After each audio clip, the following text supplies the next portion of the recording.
দেখে আসছি বিজেপি সরকার কিভাবে বাংলার প্রতি বঞ্চনা করছে।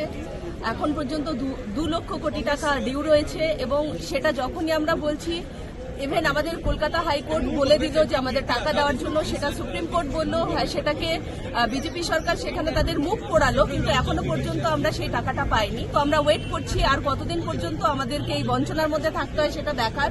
টাকা তো তাদেরকে দিতেই হবে, কিন্তু কিভাবে দেবে সেটাও আমরা দেখব।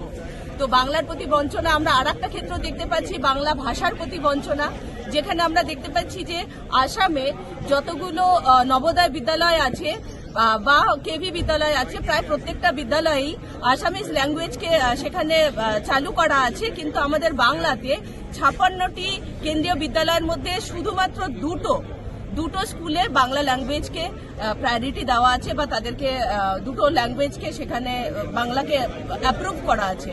তো এই জন্য বাঙালির প্রতি যে বঞ্চনা, বাঙালির প্রতি যে বিদ্বেষ, সেটা প্রত্যেকটা ক্ষেত্রেই আমরা দেখতে পাচ্ছি, বাংলা ভাষা হোক বা বাংলার প্রতি টাকা যেটা আছে সেই ডিউ হোক। তো আমরা সেই লড়াই করছি, মমতা বন্দ্যোপাধ্যায় এবং অভিষেক বন্দ্যোপাধ্যায়ের নেতৃত্বে এই লড়াই চলবে।